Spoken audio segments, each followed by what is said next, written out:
नमस्कार, स्वागत है हमारे विशेष समाचार कार्यक्रम में। आज हम बात करेंगे 2024 के आगामी विधानसभा चुनावों के बारे में। हमारे साथ है वरोरा भद्रावती निर्वाचन क्षेत्र से कांग्रेस के कार्यकर्ता दिनेश चोखारे, जो एक सम्मानित समाजसेवी और शिक्षित व्यक्ति हैं। दिनेश चोखारे, जो कि जिला कांग्रेस कमेटी चंद्रपुर के उपाध्यक्ष है और महाराष्ट्र राज्य बाजार समिति सहकारी संघ मर्यादित वरोरा के संचालक हैं। वह पिछले कई वर्षों से लोगों की सेवा कर रहे हैं। उन्होंने ये भी बताया कि मेरा हमेशा से सपना रहा है कि वरोरा और भद्रावती की जनता को बेहतर सुविधाएं मिले। मैं स्वास्थ्य, शिक्षा और रोजगार के क्षेत्र में सुधार के लिए काम करना चाहता हूं। मेरी प्राथमिकता होगी कि हर नागरिक को उसकी जरूरत के अनुसार सुविधाएं मिले और हम सभी मिलकर एक सशक्त और विकसित समाज का निर्माण कर सकें। आइए जानते हैं पूरी खबर विस्तार से। जवळपास आता जस्ट लोकसभा झाल्या, चंद्रपूरची सीट मोठ्या फरकाने निवडून आलेली आहे आणि कार्यकर्त्यात मोठा उत्साह आहे आणि प्रत्येक मतदारसंघात मोठ्या प्रमाणात जवळपास चंद्रपूर लोकसभेत आपले 4 मतदारसंघ चंद्रपूरचे येतात आणि 2 मतदारसंघ वणी आणि आर्णीचे येतात।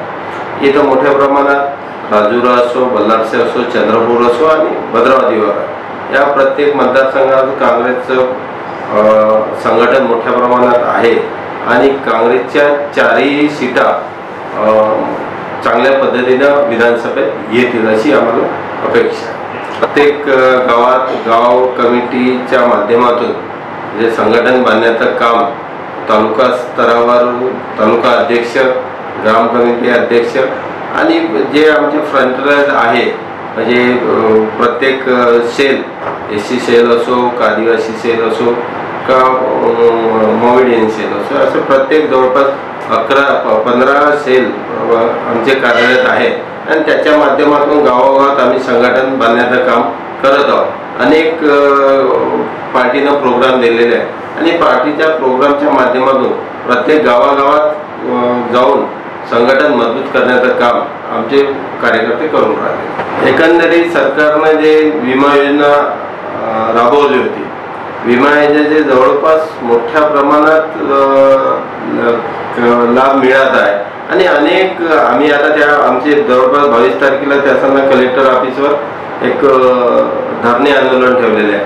आज जवळपास 1.5 लाख शेतकरी पीक विम्यापासून वंचित आहे आणि काही सरकारीच्या याच्यामुळे त्या शेतकऱ्याला लाभ मिळाला नाहीये आणि त्या लाभ मिळाला पाहिजे त्या दृष्टिकोनातून सरकार म्हणते का आम्ही शेतकऱ्याला लाभ देतो, पण एकंदरीत शेतकऱ्याची बाजू इथले जे पालकमंत्री आहे सुधीरजी मुनगंटीवार यांनी त्याचा पालक घेतला पाहिजे आणि शेतकऱ्याला तो लाभ मिळाला पाहिजे। आज कितीतरी शेतकरी त्या योजनेपासून त्या अमाऊंट आलाय म्हणते त्या पद्धतीने शेतकऱ्याला रक्कम अजूनपर्यंत जमा नाही झालेली आहे। राहिला मोठा प्रश्न बेरोजगारीचा आहे। आज बेरोजगार सरकारमध्ये का आम्ही रोजगार हे दिलेले आहे, अनेक ठिकाणी कामगाराची मोठ्या प्रमाणात शोषण होत आहे आणि याला वाचा फोडण्याला आता तुमचं बल्लारशामध्ये एक आंदोलन झालं, पण ते आंदोलन शेतकऱ्या एक कंपनीचं आंदोलन आहे आणि जवळपास 1.5 महिन्यापासून ते बसून आहे। अजूनही त्या गोष्टीवर पालकमंत्री महोदय न्याय नाही देऊ शकले, हे शोकांतिक आहे। बिलकुल, जर आमचं सरकार आलं तर आम्ही त्याचं आमच्याकडे नियोजन आहे आणि आम्ही त्या समस्या सोडवण्याचं आमच्या सरकारच्या माध्यमातून आम्ही प्रयत्न करू। जे आता मतदान नोंदणी चालू आहे, आमचा प्रत्येक गावातला कार्यकर्ता तिथला जे 18 वर्ष झालेले आहे आणि बरेचशा चुक्या लोकसभेत बरेचसे नाव गहाळ झाले होते, त्यांचे सुद्धा नाव समाविष्ट करण्याचं काम आमच्या जिल्हा तालुका काँग्रेस कमिटीच्या माध्यमातून, ग्राम कमिटीच्या माध्यमातून करण्याचं काम आमचं संघटन करून राहिलेलं आहे।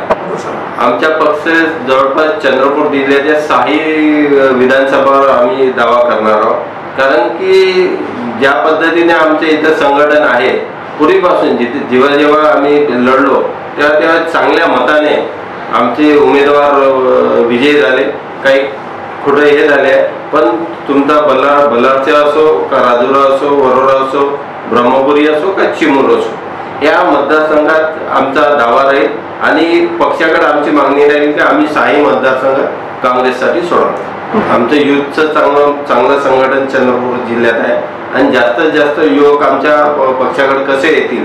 आणि आमचे राहुल गांधीने भारत जोडो यात्रा हे केली आणि ज्या पद्धतीने त्यांनी काम केलेलं आहे त्यांना युवक वर्ग मोठ्या प्रमाणात जुळून राहिलेला आहे. त्याचाच रिझल्ट चंद्रपूर जिल्ह्यात 2,60,000 जे सीट निवडून आलेली आहे.